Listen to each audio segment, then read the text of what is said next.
आप सभी महान आत्माओं को नमन करते हुए आपका YouTube channel true self the never and पे स्वागत है।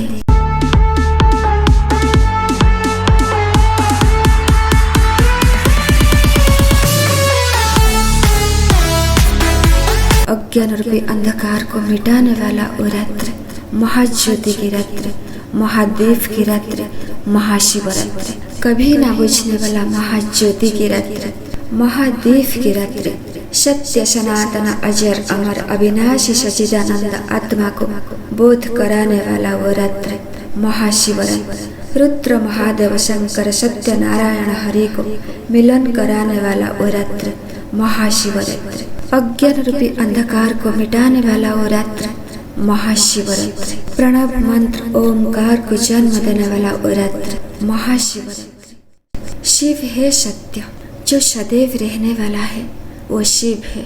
शिव मीन्स सत्य, शिव मीन्स आत्मा, आत्मा सत्य है। शिव मीन्स जीवन, जीवन सत्य। सृष्टि रचना का प्रारंभ का घड़ी ब्रह्मा पूछते हैं, हे नारायण, सृष्टि रचना का समय हो रहा है, मुझे संकल्प करना है। सदैव ध्यान मुद्रा में क्षीर सागर में आप सोए रहते हैं, आपको तो कोई चिंता नहीं। भगवान विष्णु मुस्कुराते हुए कहते हैं, मैं सोया नहीं हूँ, मैं ध्यान में हूँ, मैं सृष्टि को देख रहा हूँ, मैं मुझे देख रहा हूँ, ये सृष्टि को देख रहा हूँ, जान रहा हूँ इस सृष्टि में हो क्या रहा है। पर सृष्टि रचना का समय अभी नहीं हुआ है, मुझे किसी का इंतजार है।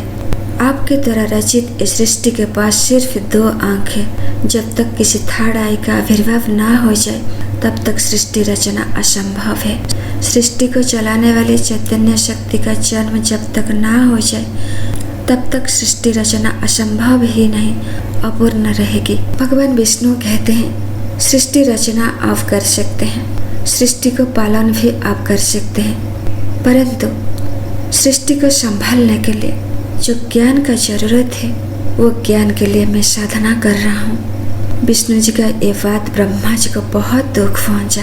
कहते हैं ना, 2 महाशक्ति जब टकराते हैं प्रलय अवसंभवी युद्ध होता है। ब्रह्मा जी का मन में बहुत गुस्सा आया। प्रजापति ब्रह्मा अहंकार में आकर बोलते हैं, हे विष्णु, सृष्टि हम रचना करेंगे, सृष्टि पालन का दायित्व भी हम लेंगे। नारायण विष्णु भी कहते हैं, ये सृष्टि का संहार कौन करेगा। इस सृष्टि को थाम रखने के लिए, सृष्टि को संभालने के लिए है आप में शक्ति।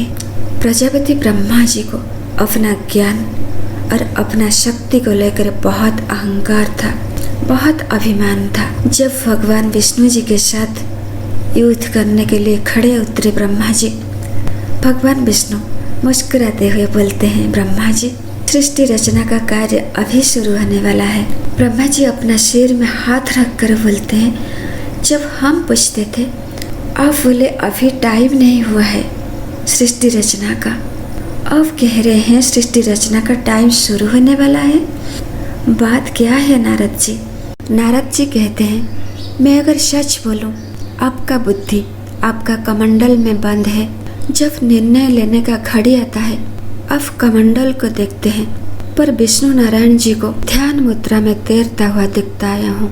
अब दोनों का लक्ष्य एक है, मैं देख रहा हूँ, पर आप युद्ध के लिए तत्पर हो रहे हैं और विष्णु जी ध्यान मुद्रा में मग्न है।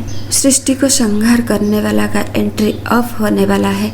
अब सृष्टि को संहार करता का आवश्यकता पड़ेगी। अज्ञानता चाहे रिश्तों में हो चाहे संसार में, उसे संहार करना जरूरी है। अज्ञानता रूपी अंधकार को एक ज्ञान का दिया ही तो जरूरत है। जब 2 व्यक्ति में या 2 राष्ट्रों में युद्ध होता है, किसी थर्ड पर्सन या थर्ड राष्ट्र का एंट्री होता है। ऐसा ही कुछ हुआ। ब्रह्मा जी और विष्णु जी का कलह को रोकने के लिए, युद्ध को शांत कराने के लिए, सृष्टि को संहार करने के लिए एक सत्य का जन्म हुआ। वो सत्य है शिव, सत्य सनातन अजर अमर अविनाशी आत्मा, वो है शिव तत्व का ज्ञान। कोटि सूर्य सम तेजोमय ज्योतिर्लिंग अग्निस्तंभ जैसा रूप धारण करते हुए प्रणव मंत्र ओमकार नाद के साथ प्रकट हुआ। ब्रह्मा जी और विष्णु जी के बीच प्रज्वलित अग्निस्तंभ। ब्रह्मा जी का क्रोध शांत हुआ, ये प्रज्वलित अग्निस्तंभ का उत्पत्ति कहाँ से हुई है जानने के लिए ब्रह्मा जी स्वर्ग में प्रवेश हुए और विष्णु जी पाताल में प्रवेश हुए। ब्रह्मा जी को ज्योतिर्लिंग का आद्य कहाँ से हुई है जानना था और भगवान विष्णु जी को इसका अंत के बारे में जानना था। ब्रह्मा जी स्वर्ग से लौटे, विष्णु जी पाताल से लौटे। विष्णु जी कहते हैं इस ज्योति पिंड का आद्य नहीं, अंत भी नहीं। भगवान विष्णु जी का विश्व रूप दर्शन हो गया था। जन्म के बाद मृत्यु, मृत्यु के बाद जन्म, मेरा कई जन्म हो चुका है, पर ज्योति स्वरूप शिव जी का आद्य और अंत मुझे पता नहीं चला। पर ब्रह्मा जी एक फूल लेकर आए थे स्वर्ग से ताकि विष्णु जी को बता सके ज्योति स्वरूप शिव जी का आद्य उन्हें पता है। विष्णु जी हंसते हंसते खूब रोने लगे। वही महाज्योतिर्लिंग से अग्नि का तेज इतना प्रभावित हुआ, चारों दिशा में ज्वालामुखी बहने लगी। वही ज्योतिर्लिंग तुरंत साकार रूप धारण कर लिया। वो रूप भगवान शंकर का था। जब भगवान विष्णु ब्रह्मा जी का पैर पड़ने वाले थे, शंकर जी का प्रकट हुआ। शंकर जी कह रहे हैं आप क्या कर रहे हैं नारायण? ब्रह्मा जी झूठ बोल रहे हैं, उनका पैर मत पड़िए। आप सत्य है नारायण, आप सत्य बोलते हैं। ब्रह्मा जी का छल को देखते हुए और दंड देने के लिए शंकर जी अपना त्रिनेत्र से भैरव को प्रकट किया और ब्रह्मा जी का 5वां सिर को काटने के लिए निर्देश दिया।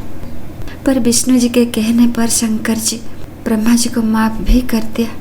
लेकिन ब्रह्मा जी को भगवान शंकर से श्राप मिला था। ब्रह्मा जी को उत्सव और सत्कार्य से हमेशा दूर रखा जाएगा। इसीलिए आज भी ब्रह्मा जी का पूजा कहीं नहीं हो रहा है। इतना कुछ होने के बाद भी भगवान शंकर ब्रह्मा जी को सृष्टि रचना का कार्य सौंपे थे और भगवान विष्णु को सृष्टि का पालन का दायित्व मिला। आदि योगी भगवान शंकर सप्त ऋषियों को आवाहन किया। सप्त ऋषियों के उपस्थिति में ब्रह्मा जी और विष्णु जी शिव जी का निराकार रूप को ध्यान करते हुए शिव जी का साकार रूप को भक्ति और सम्मान के साथ पूजा करने लगे। भगवान शिव ब्रह्मा और विष्णु जी दोनों को कहने लगे, पुत्रों, तुम्हारे द्वारा किया गया पूजा से मैं प्रसन्न हूँ।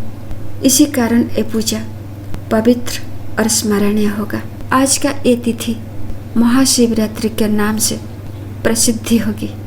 योग से मुक्त, मोक्ष से भी मुक्त वो मैं शिव हूँ। शिव से बीज या ब्रह्म रूप, निराकार ब्रह्म रूप से ज्योति रूप, ज्योति रूप से साकार शंकर रूप का धारण किया हूँ। निराकार भाव में जो स्थिर है वही आत्मा में हूँ। मैं शिव हूँ। जीवों को चलाने वाली चैतन्य शक्ति वो मैं हूँ। जगत का वृद्धि कराने हेतु मैं ब्रह्म हुआ। सर्वदा और सर्वत्र स्थित होने के कारण मैं आत्मा हूँ। मैं पंच महाभूत तत्व हूँ। ब्रह्म रूप को बोध कराने के लिए मेरा साकार रूप और निराकार रूप दोनों सत्य, सृष्टि धरती में, स्थिति जल में, संहार अग्नि में, तिरोभाव वायु में और अनुग्रह आकाश के कारण होती है। पंचतत्वों का ये शरीर पंचतत्वों में विलीन होता है। जो सदैव रहने वाला है वो है शिव। सृष्टि धरती में, जल में वृद्धि, संहार अग्नि में, तिरोभाव वायु में, अनुग्रह आकाश में होती है। यही पंच कृत्यों को धारण करने के लिए शिव जी का पंचमुख है। शिव जी का विभूति रूप रुद्र, संहार और तिरोभाव का रूप महेश्वर शंकर का रूप में प्रदान किया हूँ। पर मोक्ष मैं आत्मा खुद प्रदान करता हूँ। मैं आत्मा ओमकार हूँ जो मेरे स्वरूप को बोध कराता है। ओम का स्मरण निरंतर करने से आत्मा का स्मरण होता है। उत्तरवर्ती मुख से आकर, पश्चिमवर्ती मुख से ओकार, दक्षिणवर्ती मुख से माकार, पूर्ववर्ती मुख से बिंदु, मध्य में नाद का जन्म हुआ था। यही 5 प्रकार का अवयव से प्रणव मंत्र ओमकार का जन्म। सारा जगत यही प्रणव मंत्र में व्याप्त है। यही प्रणव मंत्र आत्मा का बोध कराता है। ध्वनि और व्याकरण का उत्पत्ति ओमकार से हुई है। ओमकार से पंचाक्षर मंत्र ओम नमः शिवाय उत्पत्ति हुई है। इसीलिए शिव जी का नाम ओमकार। ओमकार से गायत्री मंत्र, गायत्री मंत्र से वेद का उत्पत्ति हुई है।